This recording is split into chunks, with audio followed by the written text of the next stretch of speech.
Assalamualaikum warahmatullahi wabarakatuh. Selamat datang Winggaters. Apa kabar malam ini? Semoga kalian semua selalu dalam keadaan baik dan dilindungi dari segala hal. Kembali lagi bersama saya di Lawana Wingate. Malam ini, siapkan dirimu untuk sebuah kisah yang akan membawamu ke sisi lain dari realitas, di mana batas antara dunia nyata dan dunia gaib menjadi kabur. Namun, sebelum kita mulai, izinkan saya untuk mengingatkan, cerita yang akan saya sajikan ini hanyalah fiksi belaka, sebuah hiburan yang terinspirasi dari beragam kisah misteri. Jika ada kesamaan nama, tempat, atau kejadian, itu hanyalah sebuah kebetulan. Tak perlu lama-lama lagi, ini dia ceritanya. Desa Sumberjati adalah desa yang kelihatannya damai, tenang, dan jauh dari hiruk-pikuk kota. Jalanan masih berupa tanah yang memerah kalau musim hujan dan berdebu kalau musim kemarau. Pepohonan besar tumbuh di setiap pinggir jalan. Beberapa di antaranya sudah berumur puluhan tahun, sehingga menjulang tinggi menutupi sebagian langit. Orang-orang desa hidup rukun, saling sapa, dan saling mengenal. Tapi di balik ketenangan itu, Sumberjati menyimpan hal-hal yang sering membuat orang luar bertanu-tania. Misalnya, suara-suara aneh di malam hari, cahaya-cahaya yang muncul di bukit, atau cerita-cerita lama soal pesugihan dan santet yang diwariskan turun-temurun. Namun selama bertahan-tahan, semua itu hanyalah cerita yang dibiarkan lewat seperti angin di tengah desa itu. Hiduplah seorang gadis bernama Sania. Cantiknya tidak berlebihan, tapi kalau orang melihatnya, rasanya menyejukkan. Kulitnya bersih, matanya ramah, senyumnya lembut, tapi bukan itu yang membuatnya terkenal. Orang-orang menyukai sikapnya halus, sopan, tidak sombong, dan selalu membantu siapapun yang membutuhkan. Kalau ada tetangga yang kerepotan, Sania pasti datang tanpa diminta. Kalau ada ibu-ibu yang butuh bantuan masak untuk acara desa, Sania jadi orang pertama yang ditunjuk. Banyak pemuda desa yang diam-diam memendam perasaan pada Sania. Ada yang berani mendekat, ada yang hanya bisa menatap dari jauh. Tapi Sania selalu menolak halus, dengan alasan ia ingin fokus membantu ibunya dulu. Ayahnya sudah lama meninggal, jadi tanggung jawab rumah banyak ia pegang. Ia bekerja membantu di warung kecil milik ibunya, dan menerima pesanan kue dari tetangga. Hidup mereka sederhana, tapi Sania tidak pernah mengeluh. Kadang, saat Sania melintas di jalan desa, para pemuda pura-pura sibuk agar tidak ketahuan sedang memperhatikan. Ada yang pura-pura memperbaiki sandal, ada yang pura-pura ambil air di sumur, padahal baru saja selesai mengambil. Sania tahu mereka menyukainya, tapi ia tidak pernah memberikan harapan apapun. Ia terlalu takut melukai hati orang, tapi ia juga tidak ingin memaksakan dirinya. Menerima hubungan yang belum siap, semua berjalan normal sampai pada suatu malam, di awal musim hujan. Malam itu langit gelap, hanya diterangi lampu-lampu rumah warga yang redup. Hujan baru saja turun sebentar, menyisakan bau tanah basah yang khas. Angin sepoi-sepoi masuk dari jendela yang tak sepenuhnya tertutup. Sania baru saja selesai menyapu teras ketika seseorang memanggil namanya dari pinggir jalan. "Nia?" Suaranya terdengar ragu tapi juga berat. Sania menoleh dan mendapati sosok Gilang berdiri di depan pagar bambu rumahnya. Gilang bukan pemuda yang buruk rupa. Wajahnya sebenarnya cukup tampan, tubuhnya tinggi, dan ia dikenal pintar memperbaiki barang-barang rusak. Banyak warga memintanya untuk memperbaiki radio, kipas angin, atau apapun yang butuh dibenahi. Tapi Gilang punya sisi gelap yang jarang dibicarakan. Ia mudah sekali tersinggung, dan bila marah, ia bisa mengamuk tanpa alasan. Beberapa warga bahkan mengaku pernah melihat Gilang bicara sendiri di tengah malam, sambil menatap langit dengan mata kosong. Ada pula yang bilang ia pernah terlihat duduk di pinggir sawah sendirian, sambil meremas tanah dan tertawa pelan. Tidak ada yang berani menegurnya karena itulah. Ketika Gilang berdiri di depan rumah Sania malam itu, perasaan Sania langsung tidak enak. Ia tidak pernah terlalu dekat dengan Gilang, dan sejauh yang ia ingat, ia jarang berbicara langsung dengannya. Sania mencoba tersenyum sopan. Gilang, ada apa malam-malam gini?" Gilang menunduk sebentar, lalu menatap Sania dengan mata yang sulit dijelaskan. Ada kemarahan, ada kesedihan, tapi juga ada sesuatu yang tampak seperti obsesi. "Aku mau bicara, Nia." Sania menelan ludah. Nada suara Gilang tidak terlalu keras, tapi terasa seperti memaksa. "Bicara apa, Lang? Kalau soal kipas angin yang kamu titip ke ibu, Itu sudah selesai kok. Gilang menggeleng pelan. Bukan itu. Ia melangkah satu langkah lebih dekat. Sania mundur sedikit. Bukan karena takut, tapi karena perasaan tidak nyaman yang tiba-tiba muncul. Hawa di sekitar terasa dingin, padahal hujan sudah lama reda. Niap, suara Gilang melembut, tapi tatapannya semakin tajam. Aku suka sama kamu. Dek, Sania tidak pernah menyangka pengakuan itu datang dari Gilang. Ia tahu banyak pemuda yang menyukainya, tapi Gilang bukan tipe orang yang ia pikir akan berani bicara langsung. Ia justru merasa tekanan dalam tatapan Gilang itu jauh lebih kuat dibanding pernyataan cinta pemuda lain. Aku serius, sambung Gilang. Aku pikir kamu pasti tahu dari dulu. Aku selalu memperhatikan kamu. Aku not tiap malam, Sania merinden. Nunggu apa, Lang? Nunggu kamu sadar kalau kamu harus jadi milikku. Kata-kata itu membuat dada Sania terasa sesak, seperti ada tali yang tiba-tiba melingkar tanpa ia sadari. Ia mencoba tersenyum kecil untuk menjaga suasana tetap sopan. Maaf, Lang, aku belum siap. Bukan cuma ke kamu, ke siapapun juga. Aku masih mau bantu ibu dulu. Jawaban itu diucapkan Sania selembut mungkin. Tidak ada nada menyinggung, tidak ada kesan menolak dengan kasar. Tapi bukan ucapan Sania yang jadi masalah, melainkan siapa yang ia hadapi. Gilang terdiam, sanggut, bibirnya tidak bergerak, tapi matanya menatap Sania tanpa kedip. Tatapannya seperti menembus kulit, masuk ke tulang-tulang. Tatapan yang membuat bulu kuduk meremang. Sania merasa seperti dilihat bukan sebagai manusia, tapi sebagai benda yang ingin dimiliki. Ada sesuatu dalam tatapan itu yang membuat tengkuk Sania dingin. Hawa di sekitar berubah, seperti angin berhenti berembus. Suara jangkrik menghilang, seolah dunia ikut menahan napas. Sania mencoba memanggilnya pelan.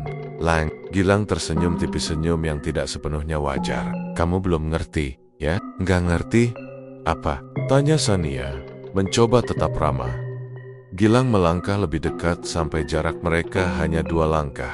Aku nggak bisa ditolak nih ya. Ada jeda panjang setelah kalimat itu, seperti ancaman terselubung. Sania menelan ludah. Lang, tolong jangan ngomong begitu. Tapi Gilang hanya memiringkan kepalanya, menatap Sania dari sudut mata, lalu berkata pelan dengan nada yang dingin, kamu harus jadi milikku. Nah, harus. Perasaan takut mulai tumbuh dalam diri Sania, tapi ia tidak mau menunjukkannya. Ia tahu laki-laki seperti Gilang tidak boleh dipancing emosinya. Ia memilih mundur sedikit dan berkata, aku masuk dulu ya, Lang. Sudah malam, kamu hati-hati pulangnya. Ia hendak menutup pintu, tapi tangan Gilang menahan pagar. Sania, ucapnya.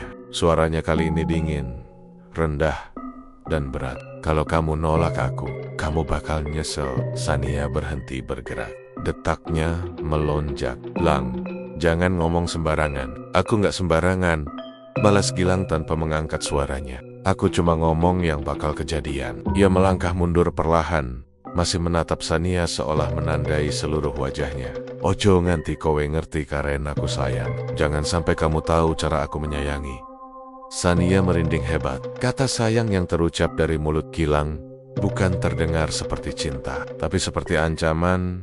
Setelah Gilang pergi, Sania menutup pintu cepat-cepat. Ia bersandar pada daun pintu sambil menarik napas panjang. Tangannya gemetar, bukan karena kaget, tapi karena firasat buruk yang tiba-tiba muncul. Ibu keluar dari dapur dan melihat wajah pucat anaknya. Kowe kenapa, Ndo? Kamu kenapa, Nak? Sania menggeleng pelan. Nggak apa-apa, Bu. Cuma capek. Tapi ibu bisa melihat ada yang disembunyikan. Namun karena Sania tidak mau bercerita, ibunya memilih diam dulu. Malam itu Sania tidur dengan perasaan tidak nyaman. Ia merasa seperti ada sesuatu yang mengamati dari luar jendela. Beberapa kali ia terbangun karena merasa ditatap. Tapi setiap membuka mata, hanya ada kegelapan dan suara angin. Ia mencoba memejamkan mata lagi, tapi terus merasa ada sesuatu yang berjalan pelan di luar rumah. 3 hari berlalu setelah kejadian itu. Di siang hari, Sania mencoba beraktivitas seperti biasa. Ia membantu ibunya berjualan, mengantar pesanan kue, dan membersihkan rumah. Namun setiap Sania keluar rumah, ia merasa ada yang mengawasi. Kadang saat menengok ke arah gang sempit di samping warung, ia melihat sosok seperti Gilang berdiri, tapi menghilang begitu Sania fokus menatap Kadang saat ia lewat dekat sawah, ada suara pelan yang memanggil namanya. Namun, ketika ia menoleh, tidak ada siapapun. Tetangga-tetangga mulai memperhatikan perubahan Sania. Sania kok pucat? Loh, ujar salah satu ibu-ibu. Yo, mungkin kecapekan, balas ibu lain. Tapi, matane itu loh, kayak orang ketakutan. Sania hanya tersenyum kalau ditanya. Ia tidak mau menambah beban, tapi hatinya makin tidak tenang. Setiap malam ia memikirkan tatapan Gilang. Malam itu tatapan yang tidak seperti tatapan pemuda jatuh cinta, tapi seperti tatapan orang yang merasa berhak memiliki dirinya. Dan benar saja, masalah benar-benar dimulai sejak malam itu.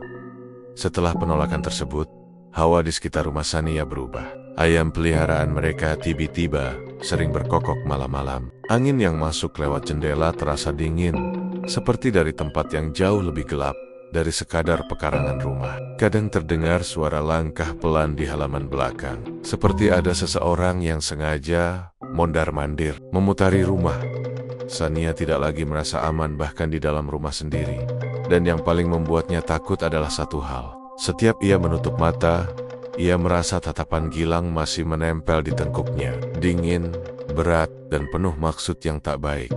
Sejak malam itu, kehidupan Sania tidak lagi sama. Dan tanpa ia sadari, sebuah bencana sudah mulai mengikuti langkahnya. Pelan, tapi pasti. Beberapa hari setelah penolakan Sania kepada Gilang, suasana di desa Sumberjati mulai terasa berbeda. Bukan hanya oleh Sania, tapi oleh banyak warga juga. Angin malam terasa lebih dingin dari biasanya. Pohon bambu di dekat sungai sering mengeluarkan suara gesekan yang tidak wajar, seperti ada yang memukul-mukul batangnya dengan benda berat. Bahkan suara hewan malam seperti jangkrik dan burung hantu terdengar semakin jarang. Banyak orang tua mulai bergumam bahwa ada hal tidak baik mendekat ke desa itu. Semua perubahan itu terasa semakin kuat di sekitar rumah Sania. Lampu depan rumahnya sering berkedip seperti hampir padam, padahal baru diganti sebulan lalu. Kucing liar yang biasanya berkeliaran di halaman kini menjauh dari rumahnya, mengeong keras setiap lewat di depan pintu pagar, lalu berlari tanpa alasan. Kadang angin yang bertiup dari arah sungai membawa bau aneh, semacam campuran tanah basah, asap, dan sesuatu yang menyengat seperti bawang mentah. Yang terbongkar Sania merasakan semua itu meski ia mencoba untuk tidak memikirkannya. Ia tetap menjalani hari-hari seperti biasa, membantu ibunya, mengantar pesanan kue, dan sesekali mengambil air di sumur belakang untuk mencuci bahan makanan. Namun ada satu hal yang terus mengganggunya, rasa seperti sedang diawasi. Setiap kali ia berjalan ke sumur sendirian, ia merasa ada seseorang yang berdiri jauh di belakangnya, hanya tidak terlihat. Dan ketika ia menoleh, tidak ada siapa-siapa, hanya deretan semak dan pepohonan kecil. Ia mencoba membuang pikiran itu, tapi perasaan tidak enak itu selalu kembali. Terutama menjelang sore hari, ketika matahari mulai tenggelam dan langit berubah jingga. Meski begitu, Sania berusaha berpikir positif. Ia tidak ingin membuat ibunya cemas, tapi firasat buruk itu terus menghantuinya, seolah menunggu waktu untuk meledak menjadi sesuatu yang nyata. Dan hal itu terjadi pada suatu malam-malam yang kemudian menjadi pembicaraan seluruh desa. Langit malam itu berbeda. Sejak pada Isya, awan tampak menggantung rendah, seperti menambah berat pada langit gelap. Angin tidak banyak berhembus, membuat hawa terasa sumpek dan menekan.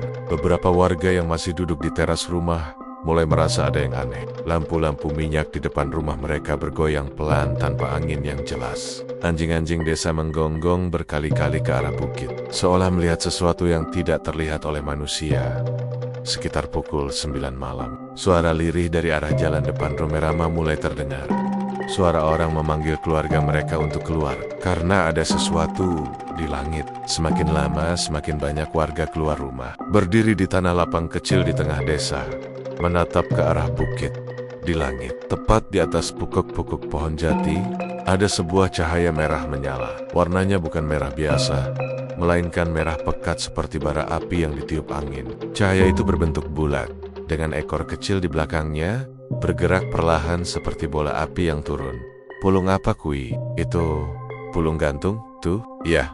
Biasanya ada yang bakal kena musibah. Bisik-bisik warga terdengar di mana-mana. Suara mereka rendah, takut, panik. namun tidak berani terlalu keras. Dalam budaya Jawa, pulung gantung dikenal sebagai pertanda kematian yang tidak wajar. Cahaya merah itu dipercaya sebagai sinyal bahwa ada seseorang yang akan diambil, entah oleh makhluk halus, entah karena santet, atau karena malapetaka yang masih misterius. Sania yang kebetulan sedang menyapu halaman depan rumah, ikut melihat cahaya itu. Ayai, cahaya merah itu perlahan bergerak turun, seperti melayang mendekati desa, dan rasanya, tanpa alasan yang jelas, seperti tertarik tepat ke arah rumahnya. Matanya membesar, dadanya mulai berdebar tidak karuan. Ia merasa ingin lari masuk rumah, tapi tubuhnya seperti terpaku, tidak bisa bergerak. Entah kenapa, cahaya itu terasa seperti menatapnya, seperti mengetahui dirinya, dan mendekat dengan satu tujuan. Cahaya pulung itu semakin dekat. Warga mulai mundur beberapa langkah. Beberapa orang tua menunduk sambil berkemat-kamit membaca doa. Anak-anak bersembunyi di balik kaki orang tua mereka. Tetapi tidak ada satupun yang berani mengusir atau mengabaikannya. Pulung gantung bukan sesuatu yang bisa manusia lawan begitu saja. Sania merasakan tubuhnya bergetar tanpa kontrol. Semakin dekat cahaya itu, semakin berat dadanya, seolah udara tiba-tiba hilang. Ia merasakan panas di matanya. Seakan-akan bola mata itu disentuh oleh bara saat cahaya merah itu melintas tepat di atas rumahnya. Angin yang tadinya diam mendadak lenyap, tidak ada hembusan sedikit pun. Sunyi yang sangat aneh. Seolah dunia berhenti sejenak, kulit Sania terasa seperti ditusuk jarum halus. Dadanya sesak, telinganya berdenging. Cahaya merah itu semakin terang tepat di atasnya. Dan ia yakin, sangat yakin, bahwa cahaya itu bukan hanya lewat tapi memperhatikan dirinya ibu. Sania yang mendengar suara barang jatuh di halaman langsung keluar. Ia melihat anaknya berdiri kaku seperti patung, tangan gemetar, mata berkaca-kaca menatap langit. Nduk, oposing kue delok nak, apa yang kamu lihat? Sania tidak menjawab, bibirnya bergetar. Cahaya itu tetap menggantung di atas rumahnya, seperti sedang memilih mangsanya. Tanpa pikir panjang, ibu memeluk Sania dari belakang. Nduk, ayo masuk, ayo. Jangan di luar, ojo, kakehan delok sing, ngono-ngono. Ayo masuk, jangan terlalu lama lihat hal begituan. Dengan cepat ia menarik Sania masuk ke dalam rumah. Tapi sebelum mereka benar-benar masuk, Sania sempat menoleh sekali lagi. Ketika cahaya merah itu bergerak menjauh, ia merasa seolah-olah cahaya itu mengirim pesan atau peringatan. Setelah pintu rumah ditutup, suara-suara warga terdengar semakin jelas. Mereka bergumam dengan nada lebih serius, lebih takut. Ada yang berkata bahwa pulung gantung itu jarang muncul. Dan kalau muncul, bisa berarti tanda akan ada kematian tidak wajar. Ada juga yang bilang pulung itu seperti mencari seseorang. Sania duduk di lantai ruang tamu dengan tubuh lemas. Ia merasa bulu kuduknya meremang dari ujung rambut sampai telapak kaki. Nafasnya belum kembali normal. Tapi hal yang paling menakutkan bukanlah cahayanya, melainkan perasaan seperti ada sesuatu yang ikut masuk bersamanya ke dalam rumah. Meski pintu sudah ditutup dan gorden ditarik, hawa aneh itu tetap terasa. Seperti ada yang bersembunyi di salah satu sudut rumah, tapi menunggu waktu yang tepat untuk muncul. Ibu berusaha menenangkan dengan memeluknya. Sudah, Nduk, sudah. Mungkin itu cuma pertanda alam. Jangan dipikiran sing aneh-aneh. Jangan dipikirkan yang aneh-aneh. Tapi Sania tidak bisa mengabaikannya. Sejak cahaya itu lewat tepat di atas rumah mereka, ia merasakan hawa dingin, seperti mengikuti kemanapun ia bergerak. Kalau ia ke kamar, ia merasa ada yang menunggu di pojok. Kalau berjalan ke dapur, rasanya ada bayangan menempel di belakangnya. Saat duduk di ruang tamu, ia merasa seperti ditatap dari balik jendela yang gelap.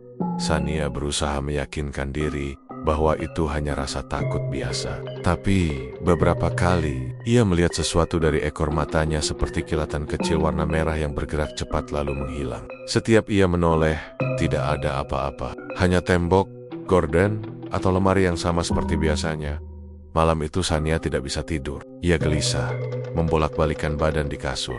Setiap menutup mata, ia seperti melihat kembali cahaya merah itu. Tapi dalam bayangan gelap tidurnya, cahaya itu berubah bentuk menjadi sepasang mata yang memperhatikannya dari langit.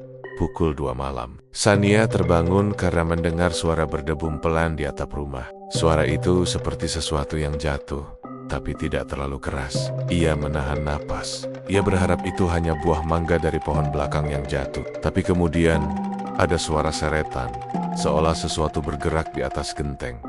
Sania menarik selimut sampai ke dada. Gusti, opo maneh iki? Tuhan, apalagi ini? Ia mendengarkan pelan. Suara itu berhenti, lalu muncul lagi. Seperti langkah kaki sangat ringan. Tidak lambat seperti seseorang yang sengaja berjalan perlahan untuk memastikan suaranya terdengar tapi tidak jelas. Ia memejamkan mata rapat-rapat. Air mata perlahan keluar.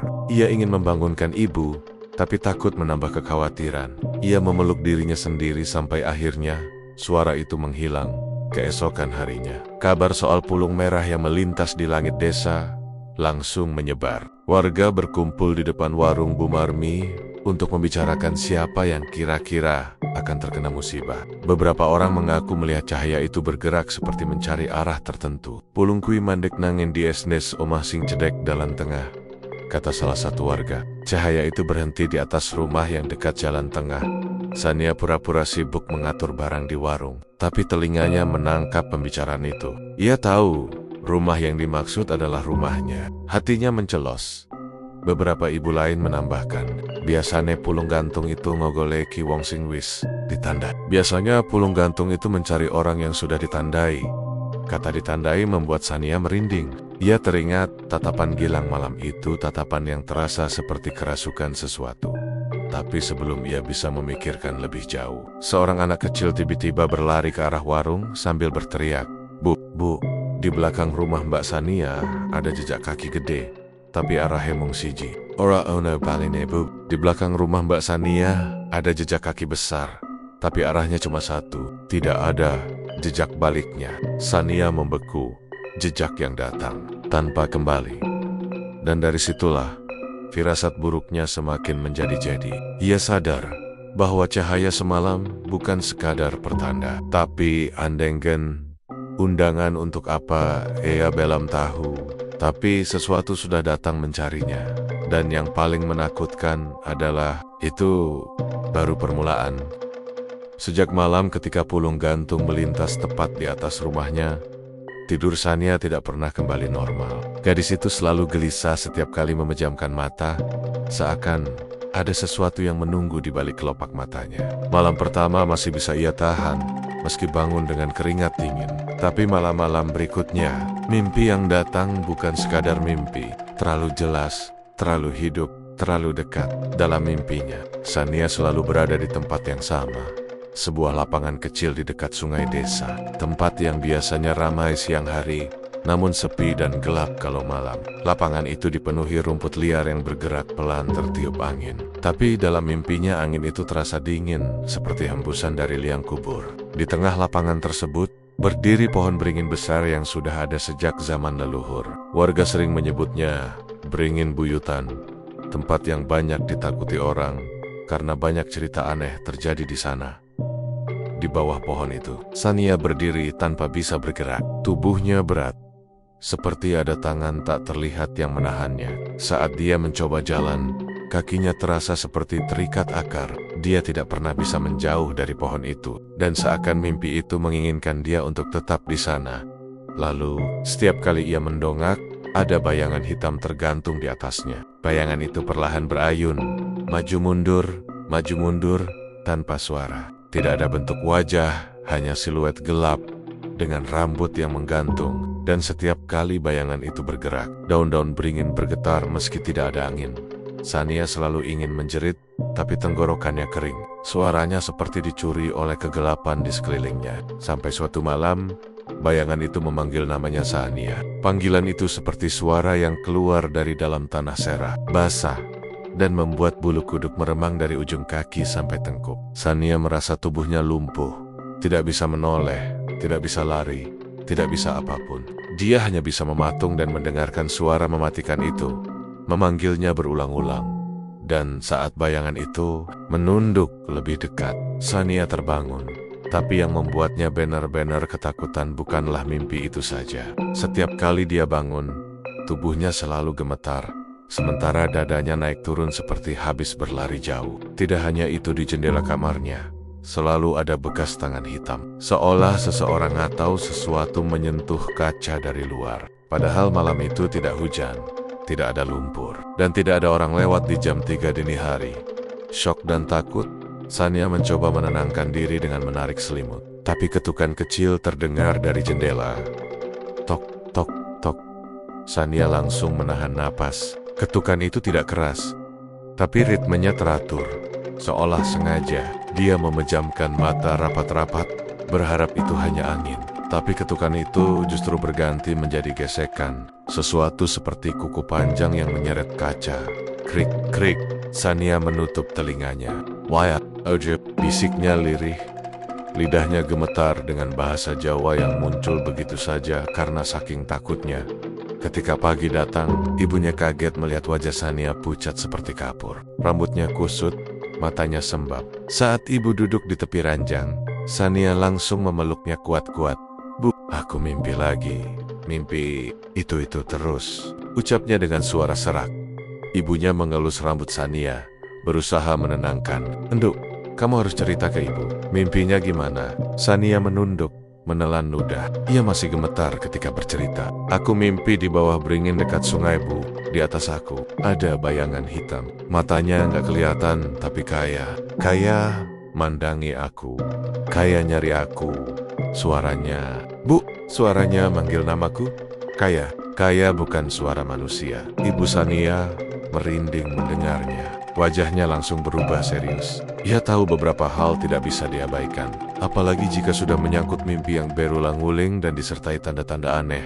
"Terus tadi malam kamu dengar apa?" tanya ibu. Sania menatap jendela pelan, lalu mengangguk kecil. Ada suara ketukan.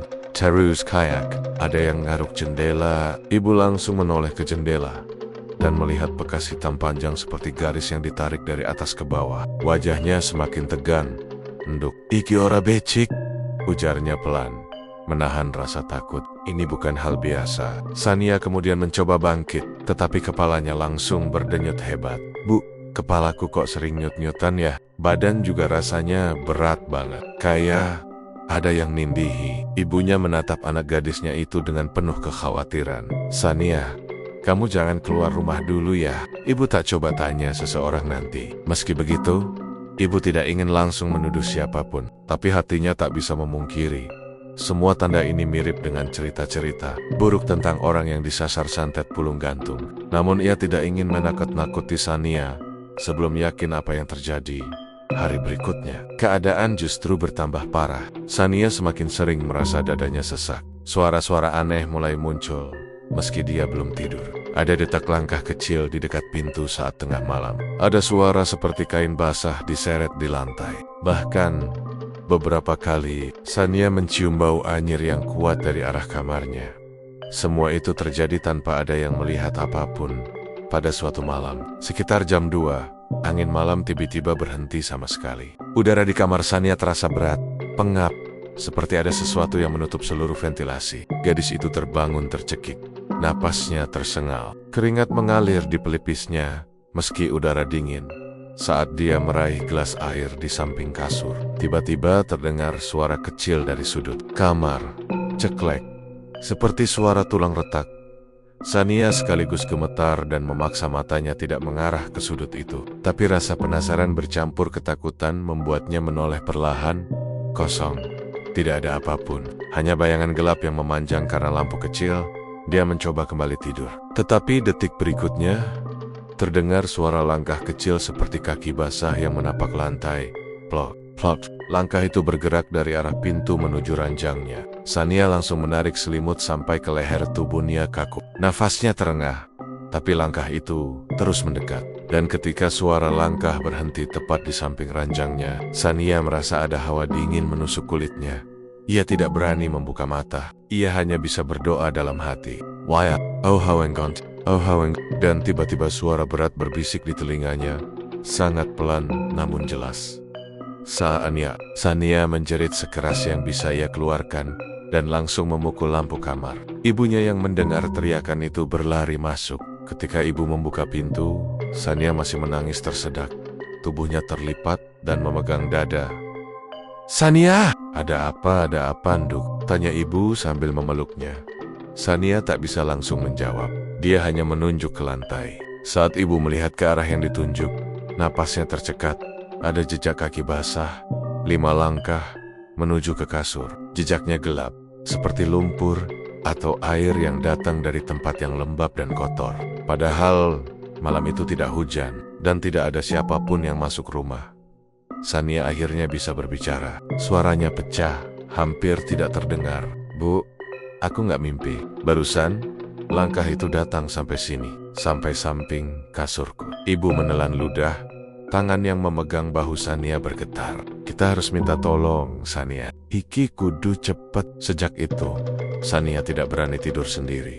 Bahkan siang hari pun, gadis itu selalu merasa ada yang mengikuti dari belakang. Ia sering menoleh tiba-tiba, tapi tidak melihat apa-apa. Bulunya berdiri tiap kali angin lewat. Dan yang lebih buruk, bayangan di mimpi itu semakin jelas wajahnya meski belum sepenuhnya terlihat.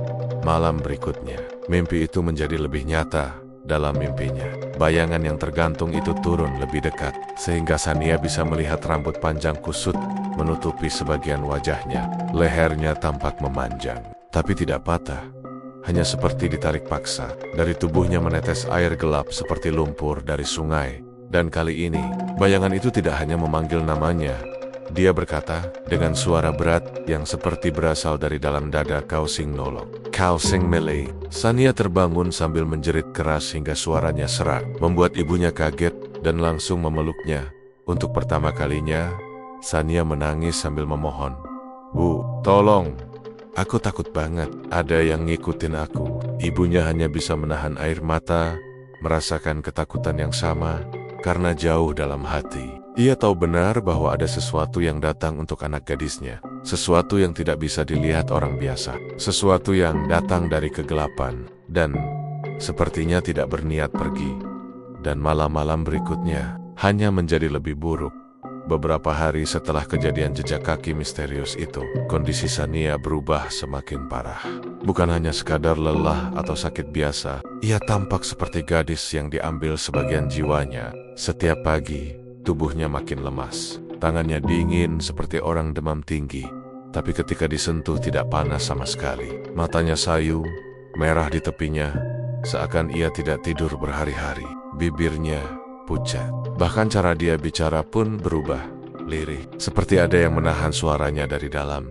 Setiap kali ibu membangunkannya, Sania hanya bisa membuka mata pelan, lalu menatap kosong ke arah langit-langit kamar. Seolah ada sesuatu yang dia lihat di sana, sesuatu yang membuatnya tidak berani bergerak.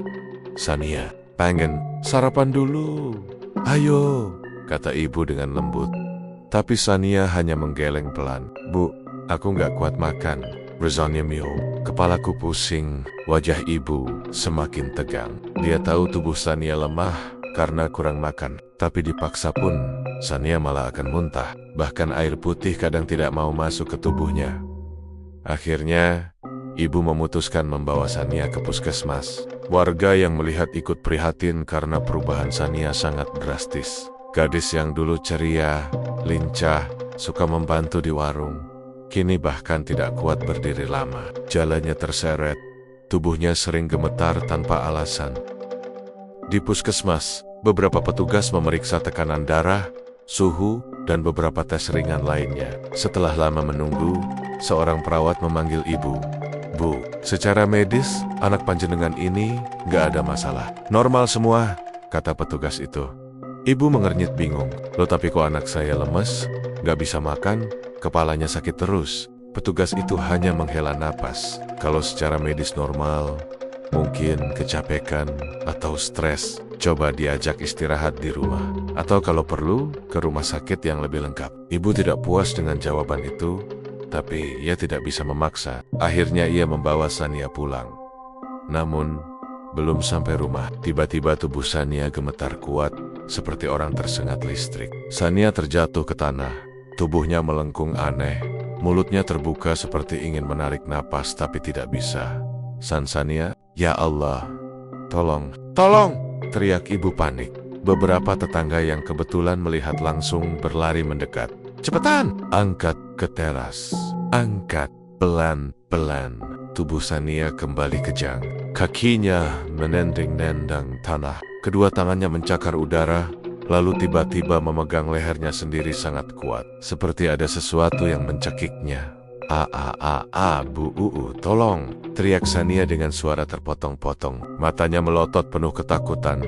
Ibu histeris sambil mencoba membuka genggaman tangan Sania yang menekan lehernya sendiri. "Sania, oho, ngono, enduk, oho, lepas tangannya."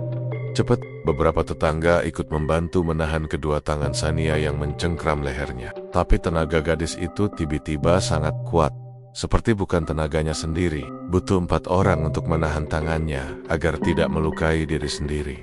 Semua orang panik. Sania tampak megap-megap, bibirnya membiru. "Bu, kuatkan, dia harus sadar dulu." "Ambil air." Cepat. Tetangganya mengambil air dan memercikannya ke wajah Sania. Setelah beberapa detik, tubuh Sania akhirnya melemas mendadak, seperti boneka yang kehilangan isi. Napasnya tersengal pelan, lebih seperti rengekan ketakutan. Ketika akhirnya dia tersadar, air mata langsung mengalir dari sudut matanya. Ia menggenggam tangan ibunya kuat-kuat. "Bu, aku kayak degende," ucapnya sambil menangis terseduh. "Ada yang berat banget di belakangku, Bu. Kayak ada yang nempel. Kayak ada yang duduk di punggungku. Aku nggak bisa nafas, Bu." Ibu menatap wajah Sania yang pucat dan ketakutan. "Sania, siapa yang nempel?" "Nduk, kamu lihat apa?" Sania menggeleng cepat. Tubuhnya bergetar. "Aku nggak lihat, tapi aku ngerasa, Bu, dinginnya ada di belakangku. Kayak ada yang menindih. Terus tiba-tiba aku ngerasa kayak dicekik." Tetangga tua, Mbah Karto, yang sedari tadi berdiri di dekat pagar, mendekat sambil memegang tongkatnya. Wajahnya pucat tapi matanya tajam, seperti orang yang pernah melihat kejadian semacam itu sebelumnya. Ia berdiri di samping ibu, menatap Sania lama. Suaranya pelan, namun jelas dan dingin ketika berkata, "Iki dudu penyakit biasa. Iki kayak ana sing bau pati." Beberapa warga terperanjat. Kata-kata itu bukan kalimat yang enak didengar. Bau pati artinya dekat dengan kematian, atau bau kematian yang menempel pada seseorang. "Jangan ngomong sembarangan, Mbah," ujar salah satu tetangga.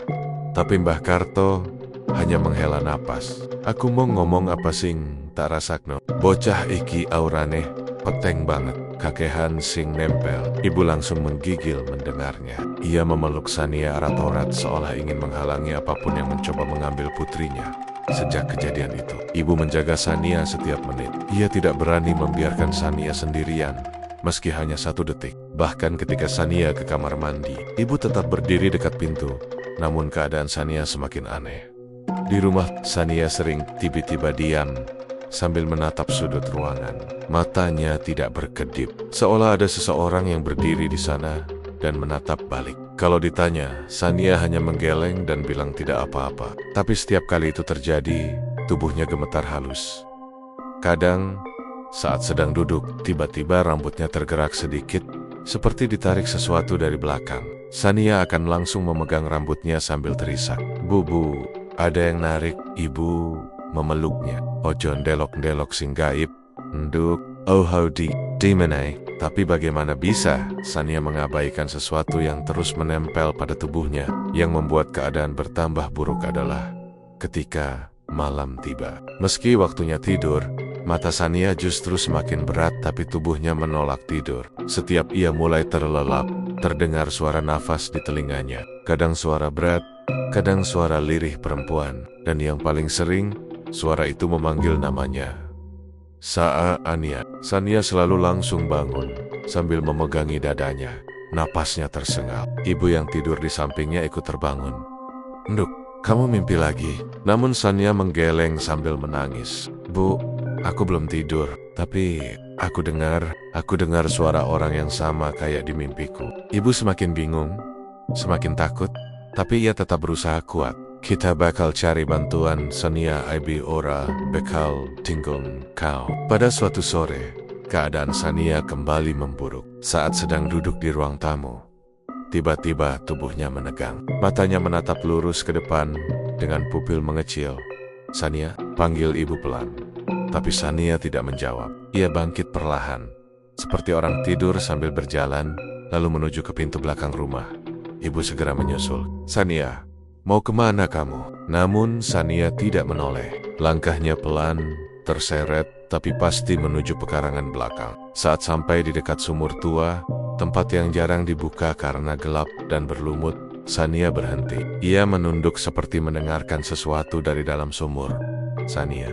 "Nduk, kamu kenapa?" tanya ibu dengan suara gemetar. Sania tidak menjawab. Ia hanya berkata pelan, sangat pelan seperti suara orang lain yang keluar dari mulutnya. "Manggil aku." Ibu langsung pucat. "Siapa?" "Sania." Sania mengangkat kepalanya perlahan. Air matanya mengalir tanpa ia sadari. Tapi ekspresi wajahnya kosong. "Yang dari mimpiku." Dia bilang, "Aku harus ikut." Ibu langsung merenggut tangan Sania dan menariknya menjauh dari sumur. Ojo, cedak-cedak nih. Iki sumur angker." "Sania, jangan ke tempat kayak gitu." Sania tiba-tiba tersadar dan tubuhnya melemas, jatuh ke pelukan ibu sambil menangis keras. "Bu, kenapa aku ngerasa ditarik terus? Kayak ada yang nunggu aku jatuh, Bu." "Okut." Ibu memeluknya erat. "Ibu ora beko enjelanggani kita bakal cari bantuan." Iki wis kelewatan. Tetapi sebelum mereka mencari pertolongan, malam itu terjadi sesuatu yang membuat bulu kuduk siapapun berdiri. Ketika Sania tidur, ibu mendengar suara sesuatu tergelincir dari kamar anaknya. Ia langsung bangun dan menyalakan lampu kecil. Saat membuka mata, ibu terkejut melihat sesuatu bergerak di belakang punggung Sania. Ada bayangan gelap yang menempel di sana. Tidak jelas bentuknya, tapi terlihat seperti sosok menunduk dengan rambut panjang yang menggantung, dan pundaknya naik turun seperti sedang bernapas di punggung Sania. Ibu membeku seketika. Tubuhnya dingin. Bayangan itu tampak sedang menggendong Sania. Sesuai kata yang selama ini diucapkan anaknya, digandoli, dan ketika ibu menutup mulutnya agar tidak berteriak, bayangan itu perlahan mengangkat kepalanya, lalu menoleh ke arah ibu. Wajahnya gelap, matanya kosong, dan bibirnya bergerak tanpa suara. Ibu langsung istighfar, berkali-kali dengan suara gemetar. "Ya Allah, ya Allah." Bayangan itu menghilang dalam sekejap seperti asap tertiup angin. Tapi napas Sania tiba-tiba tersikat, seolah bayangan itu meninggalkan sesuatu di dadanya. "Bu, sasekpe," bisiknya pelan. Ibu memeluk Sania sambil menangis. "Kita nggak bisa diam lagi, Ndok. Iki ora bisa ditunda besok. Kita bakal ke orang pintar." Ibu ora peduli apapun. Sing penting kamu selamat. Namun Sania hanya menatap lenggit-lenggit kamar dengan mata yang semakin kosong. Seakan jauh di sana, ada sosok yang terus menunggu. Dan malam itu menjadi titik di mana ibu sadar, anaknya bukan hanya diganggu, tapi sedang direbut oleh sesuatu yang tidak kelihatan.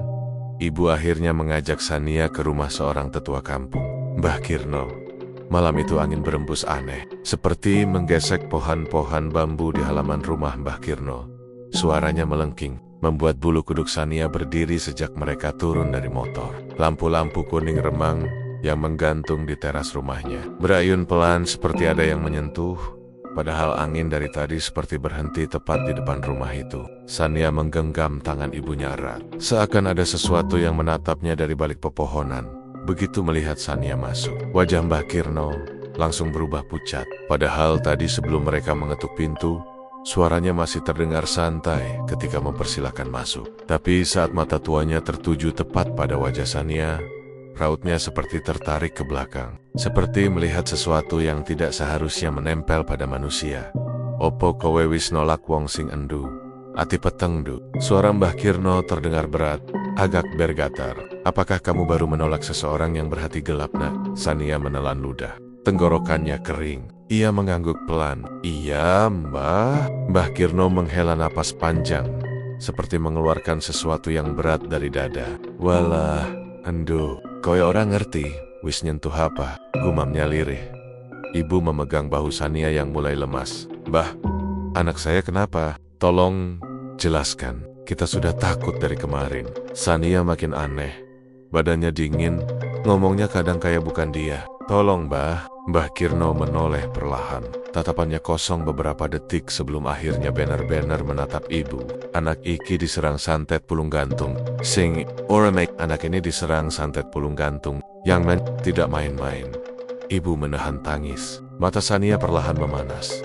Tapi bukan karena ingin menangis. Lebih seperti ada seseorang di dalam dirinya yang ingin ikut mendengarkan dan memandang. Bisa disembuhkan, Bah? Tanya ibu dengan suara bergetar. Namun Mbah Kirno tidak langsung menjawab. Ia berdiri dengan kaku, lalu masuk ke dalam bilik kecil. Dari sana terdengar suara benda-benda kayu bersentuhan. Suara kendi beradu. Dan bisikan yang terdengar seperti doa, tetapi memakai bahasa yang Sania tidak mengerti. Ketika Mbah Kirno kembali, tangannya membawa segenggam garam kasar, daun sirih yang sudah agak layu, dan sebuah kendi tanah liat berisi air yang tampak sangat jernih. Kita coba dulu, katanya lirik. Tapi kau kudu santet pulung gantung iki biasanya dikirim nganggo dendam sing ora entek-entek. Tapi kamu harus ingat, santet jenis ini biasanya dikirim dengan dendam yang tidak ada habisnya. Sania merasakan hawa dingin tiba-tiba menyelimuti ruangan. Bahkan napasnya sendiri tampak seperti uap. Mbah Kirno menyalakan dupa, aroma tajam langsung memenuhi ruangan. Asapnya bergerak bukan ke atas, melainkan mengitari tubuh Sania seperti ditiup dari berbagai arah. Ibu langsung merangkul Sania ketika gadis itu mulai menggigil. Ritual dimulai. Mbah Kirno duduk bersila di depan Sania, menaruh garam di lantai membentuk lingkaran kecil, lalu meneteskan air kendi di atas daun sirih sambil komat kamit membaca doa. Suaranya berubah dalam, berat, seperti bukan suara seorang kakek tua, tapi seperti dua suara sekaligus. Tahan dulu, bisiknya pada Sania. Namun tepat ketika tetesan ketiga jatuh, tubuh Sania tiba-tiba meneguk. Matanya membelalak, tapi bukan menatap melainkan seperti sedang melihat sesuatu jauh di atas kepala Mbah Kirno. Tubuhnya bergetar hebat seperti ada aliran listrik yang menyetrum setiap sendinya. Ibu langsung menangis, memanggil-manggil nama Sania. Dari mulut Sania keluar suara asing merah, dalam, dan serak. Seperti suara lelaki dewasa yang sudah lama tidak minum air. Suaranya menggetarkan lantai bambu. Dia milik aku. Ibu sontak histeris.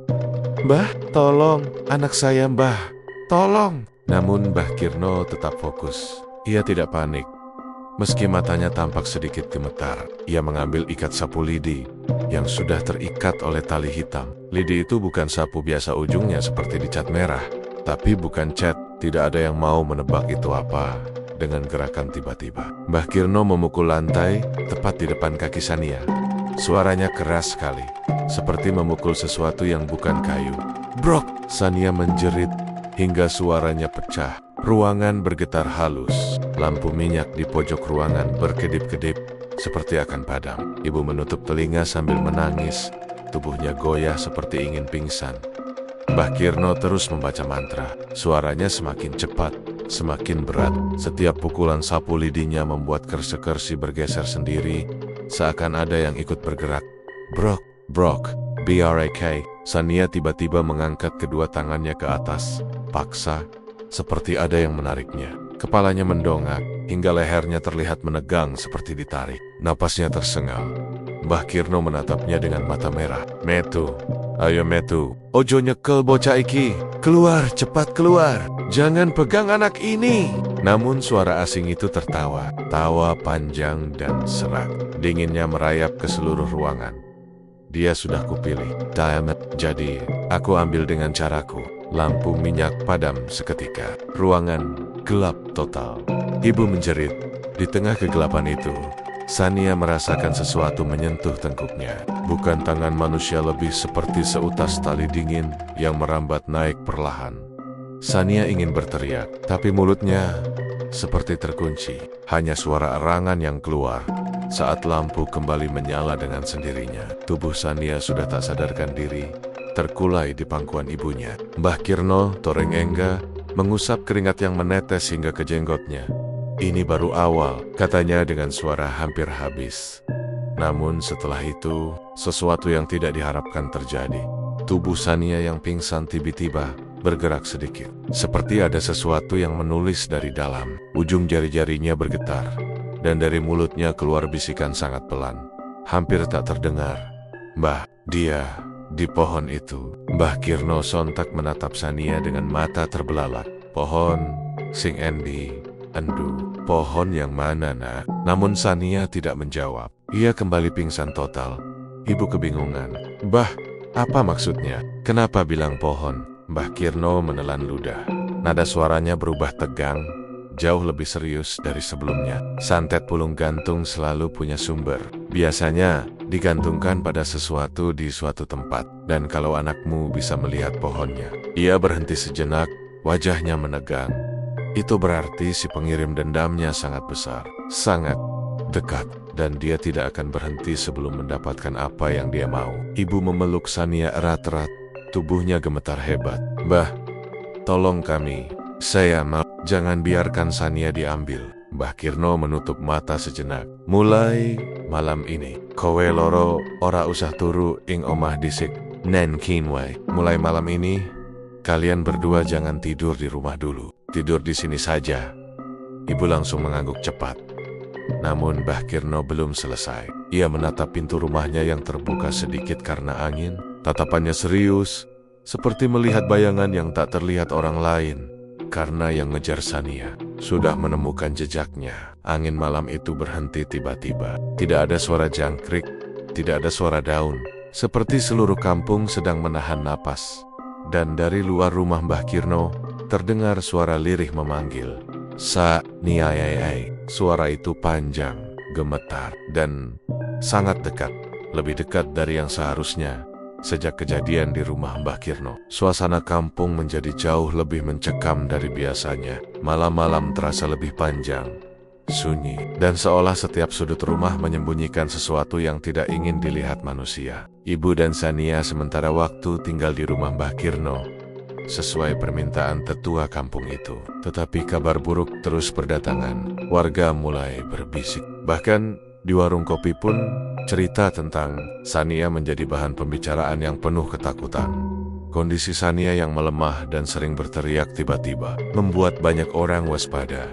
Namun ada satu nama yang paling sering disebat-sebat oleh warga Gilang. Remaja laki-laki itu belakangan makin berubah. Tampak kurus, matanya cekung, bajunya kusut, rambutnya akaku koken seperti tidak pernah dibelai sisir. Orang-orang mulai melihatnya mondar-mandir di depan rumah Sania yang kosong. Meski ia tahu bahwa Sania tidak lagi tinggal di sana, beberapa warga mengaku melihat Gilang berdiri di depan pagar rumah Sania sambil memandangi pintu dengan tatapan kosong. Ada juga yang melihatnya berjalan di tepi jalan sambil tertawa kecil. Tertawa yang tidak seperti tawa manusia waras. Aku jangan wes ngomong, Mastin Kuai milih aku. Nia, aku sudah bilang, seharusnya kamu memilih aku, Nia. Seorang bapak yang melihatnya mengatakan, seluruh bulu kuduknya langsung berdiri. Gilang menggumam seperti itu, sambil memegang seutas tali lusuh, menggenggamnya erat, seakan itu benda paling berharganya. Bahkan ketika warga lain memanggilnya, Gilang tidak menoleh. Ia hanya menatap kosong ke arah rumah Sania lalu pergi sambil menyeret langkah. Seperti tidak punya tenaga. Warga semakin yakin ada hubungan antara santet pulung gantung yang menyerang Sania dan perubahan yang dialami Gilang. Tapi tidak ada yang berani menuduh secara terang-terangan. Samiot, santet pulung gantung bukan hal biasa. Selain mematikan, santet itu biasanya melibatkan dendam yang sangat dalam. Dendam yang sudah mengakar lama di dalam hati seseorang, hingga membuatnya menjadi gelap. Tidak ada yang ingin terlibat malam itu. Ketika ibu kembali ke rumah sebentar untuk mengambil pakaian, ia tak sengaja berpapasan dengan Gilang. Jalan desa yang gelap hanya diterangi satu lampu jalan yang mati hidup. Mati hidup. Ibu berjalan cepat, ingin segera selesai dan kembali ke rumah Mbah Kirno. Tapi langkahnya terhenti saat melihat seseorang berdiri memunggungi jalan. Tepat di depan rumahnya, Gilang. Tubuhnya berdiri kaku, seolah terpaku. Ada hawa dingin yang aneh mengalir dari dirinya. Dingin yang membuat ibu refleks merapatkan selendangnya ke leher. Ibu menelan ludah, mencoba untuk tetap tenang. Ketika ia mendekat, Gilang berbalik perlahan, seperti boneka kayu yang sendi-sendinya kaku. Bu, suaranya serak, seperti seseorang yang sudah lama tidak bicara. Nanti, kalau Sania sembuh, bilang ke dia, aku masih nunggu. Nada bicaranya tidak normal. Seperti ada dua suara yang keluar bersamaan, suara Gilang dan suara lain yang lebih berat. Wajahnya pucat, bibirnya kering, dan matanya memerah seperti habis menangis berhari-hari. Tapi ekspresinya kosong, tidak ada kehidupan di sana. Ibu mengangguk pelan. mencoba menghindari konflik. Iya, Gilang, saya sampaikan nanti. Kamu baik-baik saja, Nak. Gilang tersenyum lemah, senyum yang membuat hati ibu mencelos. Senyum itu bukan senyum manusia yang sedang bahagia. Itu senyum yang menyeramkan. Senyum yang seperti dibuat paksa oleh wajah yang tidak seharusnya tersenyum.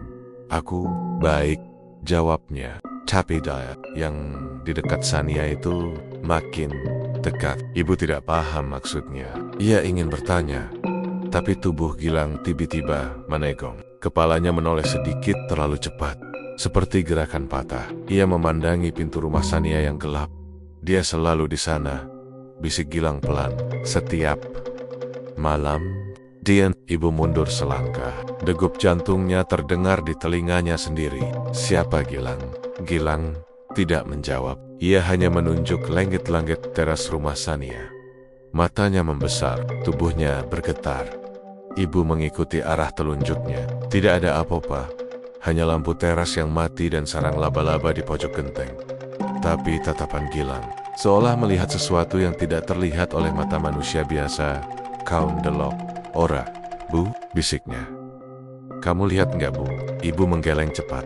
Aku tidak lihat apa-apa, Gilang. Gilang tersenyum kembali, tapi kali ini lebih aneh, lebih melebar. Iya, orang biasa memang nggak bakal lihat. Tanpa menunggu apapun lagi, ibu memutuskan pergi cepat-cepat. Ia tidak mau tinggal di situ sedetik pun. Hawa dingin dari tubuh Gilang terasa seperti menempel di kulitnya, bahkan setelah ia menjauh. Ketika ibu memasuki rumah untuk mengambil pakaian Sania, suasana rumah benar-benar berbeda. Rumah yang biasanya hangat terasa seperti ditinggali sesuatu sejak mereka pergi. Bau lembab menyeruak, seperti pakaian yang lama tidak dijemur. Lantainya dingin ketika diinjak. Ibu buru-buru mengambil pakaian Sania, sabun mandi, dan jaketnya. Ia menoleh sekilas ke kamar Sania, tetapi memilih tidak masuk. Perasaan buruk merayap di punggungnya. Ketika ia hendak keluar, tiba-tiba suara jeritan terdengar dari kejauhan. Jeritan Sania. Hihi, tolong, ada bayangan di atasku. Suara itu jelas berasal dari rumah Mbah Kirno. Ibu berlari sekuat tenaga. Napasnya terengah, langkahnya torsanding-sandang di jalan gelap. Pikirannya hanya satu, Sania. Ketika tiba di rumah Mbah Kirno, pintu sudah terbuka. Bau dupa memenuhi ruangan, tetapi ada aroma lain yang tidak enak, aroma seperti kayu basah yang terlalu lama disimpan. Ibu berlari ke kamar tempat Sania tidur. Kamar itu gelap, lampu menggantung di langit-langit, berkedip-kedip seperti akan meledak. Dinding terlihat lebih gelap dari biasanya, seakan bayangan menempel tebal. Di sudut kasur, Sania meringkuk sambil memeluk lutut. Wajahnya pucat, bibirnya gemetar. Ibu langsung memeluknya. Nak, apa yang kamu lihat? Sania menangis tanpa suara. Tangannya gemetar. Ada di atas, Ma. Tadi, Diana, dari langit-langit. Ibu menatap ke atas dengan cepat. Tidak ada apa-apa. Hanya langit-langit, kamar bambu dengan lampu yang terus berkedip. Tapi sesuatu terasa salah. Lampu berkedip sekali lagi, lebih terang. Dan selama sepersekian detik hanya, sesaat ibu merasa melihat bayangan hitam menggantung di langit-langit. Bayangan yang bentuknya seperti tubuh manusia tapi lebih kurus, memanjang, dan kepalanya miring tidak wajar ketika lampu kembali menyala stabil. Bayangan itu menghilang. Namun yang membuat ibu benar-benar menjerit adalah sesuatu yang tergeletak di lantai, tepat dekat kaki Sania. Seutas tali lusuh, seolah baru saja jatuh dari atas.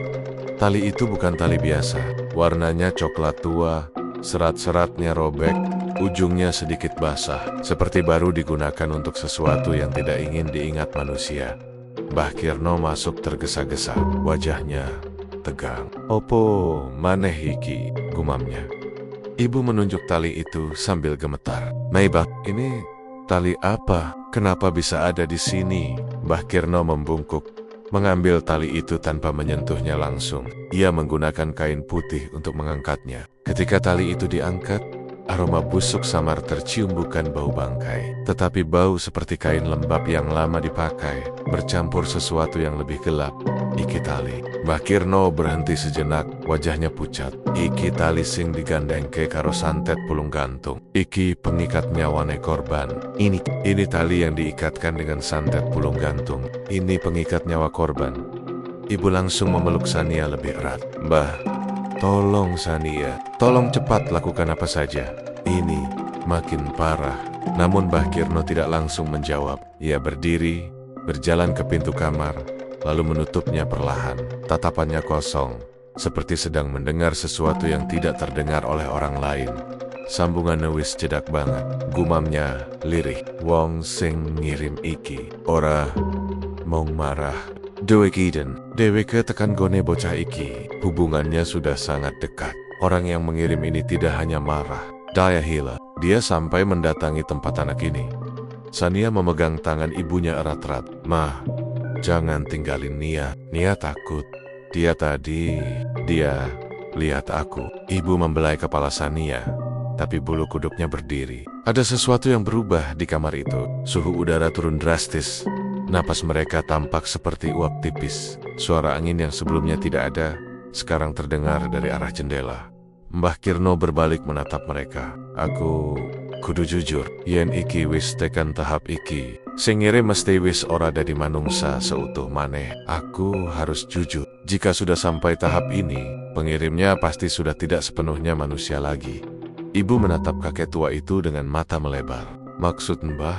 Mbah Kirno mendekat, lalu menurunkan suaranya. Pulung gantung kuwi ora aiso mong dikirim karo pikirane wong.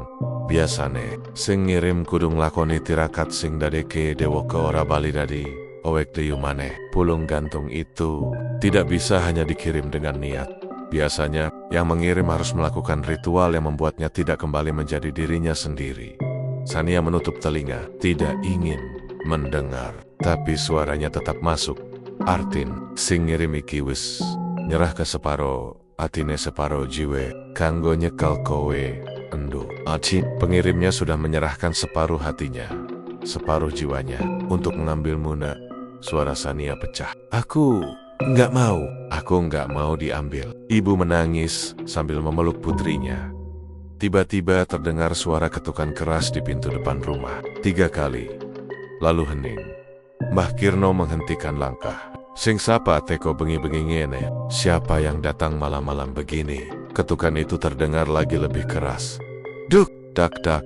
Ibu menatap Sania ketakutan. Sania memejamkan matanya. Tubuhnya gemetar. Ma, jangan dibuka. Jangan bu. Namun ketukan itu semakin keras. Jendela kamar bergetar. Lampu kembali berkedip. Lebih cepat, lebih kacau. Suara angin semakin kencang. Walau tidak ada angin dari luar, sebuah suara muncul dari luar rumah. Saat naik, suara itu serak. Tidak seperti suara manusia, tapi lirihnya sangat jelas. Sania menutup telinganya, berteriak, "Mah, itu dia!" Ibu hampir pingsan. Mbah Kirno bergegas mengambil sebilah keris kecil dari laci meja. Matanya memerah seperti dudu manungsa maneh. Tali lusuh di lantai tiba-tiba bergerak sendiri, seperti hidup merayap ke arah kaki Sania. Dan sebelum ibu sempat menariknya, tali itu melilit pergelangan kaki Sania pelan. Seakan sedang menyapa, Sania langsung menjerit panjang. Mbah Kirno menoleh cepat. Wajahnya penuh ketakutan yang bahkan seorang dukun sepuh tidak bisa sembunyikan. Pintu depan didobrak dari luar rumah. Mbah Kirno bergetar keras, dan suara itu memanggil lagi. "Saat, Nia, milikku." Gelap terasa menelan seluruh ruangan. Tak ada yang sempat bernapas, tak ada yang sempat berpikir. Malam itu, untuk pertama kalinya, sosok yang menginginkan Sania benar-benar mencoba masuk. Malam itu, seluruh rumah Mbah Kirno seperti berubah menjadi ruang gelap yang tidak mengenal waktu.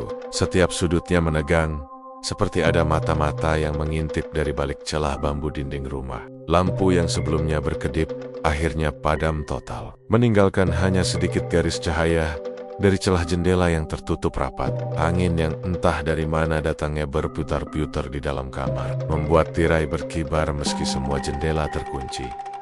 Ibu memeluk Sania erat, mencoba menenangkan putrinya yang menangis tanpa suara. Tali lusuh itu masih melilit pergelangan kaki Sania, bergerak perlahan seperti ular yang sedang menegaskan kepemilikannya atas mangsanya. Setiap gerakannya membuat Sania menggigil, bukan karena sakit, tapi karena rasa dingin yang merayap naik dari kulitnya di luar kemar. Suara langkah terdengar, pelan, berat, seperti seseorang berjalan di atas tanah basah. Setiap langkah mendekat, dan kemudian suara itu berhenti tepat di depan pintu. Mbah Kirno berdiri dengan keris kecil di tangan. Tubuhnya menegang. Ia menarik napas panjang, menahan rasa takut yang bahkan tidak ia sembunyikan lagi. "Ne iki, tekan jero, besek. Ora ono maneh sing aiso nahan. Kalau ini sudah masuk ke dalam, tidak ada lagi yang bisa menahan." Pintu bergoyang. 1 kali, duk. Kemudian 2 kali, duk, duk. Lalu hening. Sania menutup wajahnya di dada ibunya. "Ma, dia datang lagi." Suaranya pecah, gemetar. Ibu mengusap punggungnya. "Est, nggak apa-apa nak." "Ibu dis." Mbah Kirno perlahan mendekat ke pintu, mengetukkan ujung keris ke lantai 3 kali, sambil komat kamit melafalkan mantra kuno yang bahkan ibu Sania tidak pernah dengar sebelumnya. Suaranya rendah, bergetar seakan ia sedang berhadapan dengan sesuatu yang jauh lebih besar daripada yang bisa ia lawan. Tapi bahkan sebelum ia selesai bicara, genggaman dari luar memutar knop pintu. Perlahan, sangat perlahan, knop itu bergerak sendiri, berdecit seperti besi yang sudah tahan-tahan berkarat. "Jangan dibuka," kata ibu, matanya berkaca-kaca. "Mbah, jangan dibuka." Mbah Kirno mengangkat tangan sebagai tanda ibu harus diam. "Dudu aku sing embukak, Bu. Dewi ke sing embuka, Dewe. Bukan aku yang membuka, Bu. Dia yang membukanya sendiri." Dan benar saja, pintu itu terbuka sedikit, hanya selebar 4 jari. Tapi dari celah kecil itu, hawa dingin mengalir begitu kuat seperti kabut dingin dari kuburan. Lampu-lampu jauh di dapur berkedip sebentar, lalu mati. Bahkan lilin yang sebelumnya menyala di meja langsung padam tanpa suara. Semua gelap, hampir hitam pekat. Kecuali satu hal.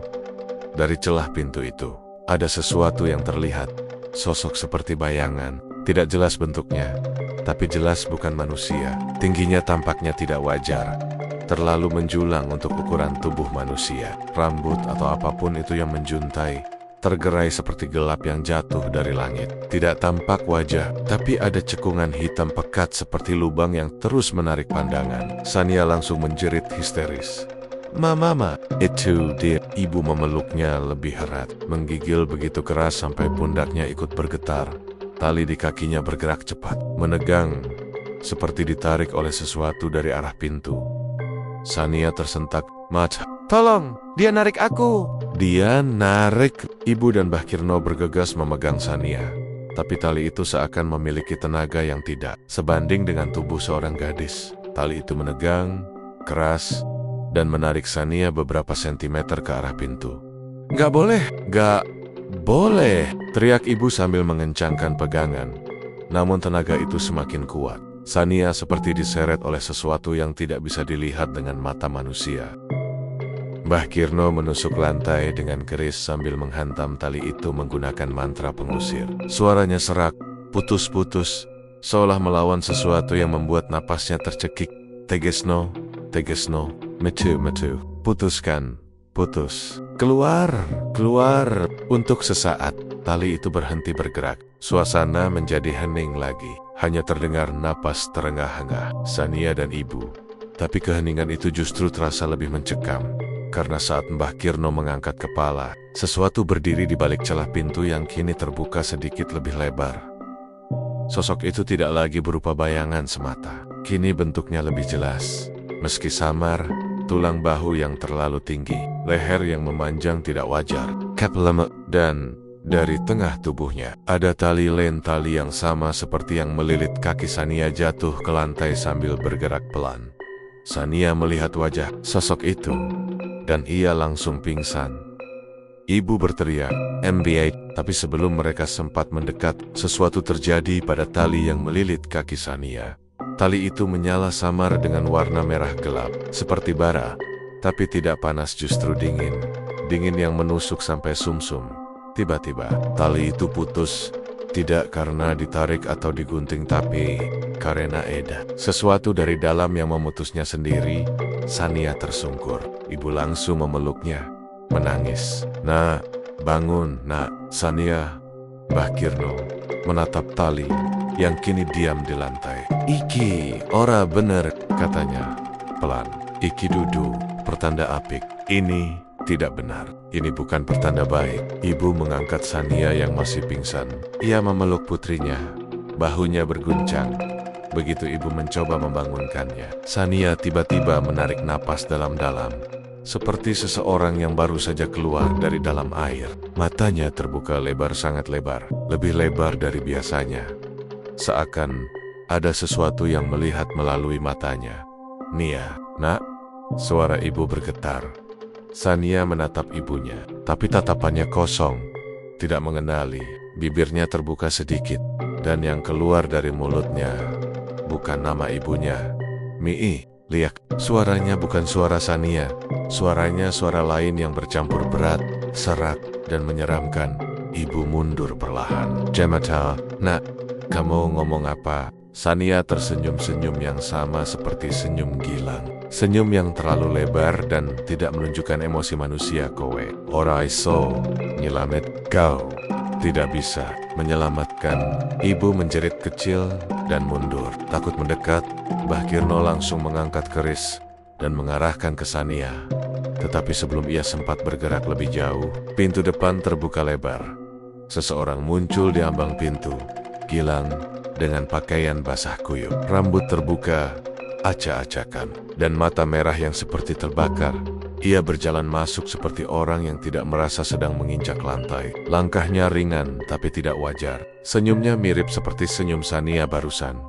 Dan di belakang Gilang, cahaya merah, cahaya pulung gantung, merah, bulat, bergerak pelan mengikuti Gilang seolah ia menariknya bersama kehendaknya sendiri.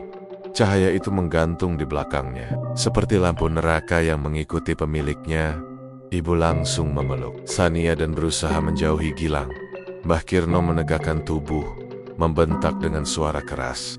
Gilang apa sing wis kau lakoni, itu iki. Gilang, apa yang sudah kamu lakukan?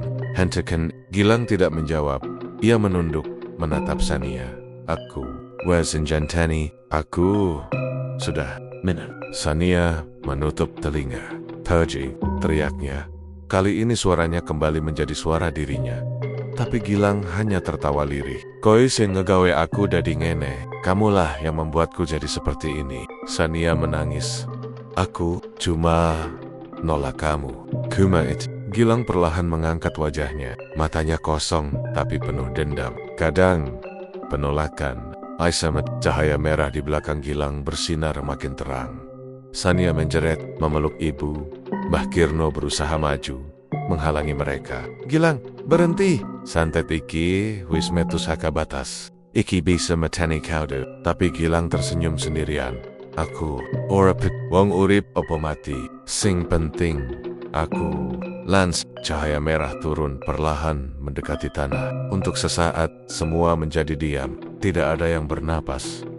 Dan kemudian, cahaya itu tiba-tiba jatuh ke arah Sania. Ibu berteriak, iya ini, ea. Sania diselimuti cahaya merah itu. Tubuhnya terhentak. Mata Sania membesar. Lalu tubuhnya jatuh kembali ke pelukan ibu. Lemas sepenuhnya. Ibu mengguncangnya. Nak Nea, pangen nak. Sania, tidak ada respons. Bahkan tidak ada helaan napas. Sania diam. Diam sepenuhnya.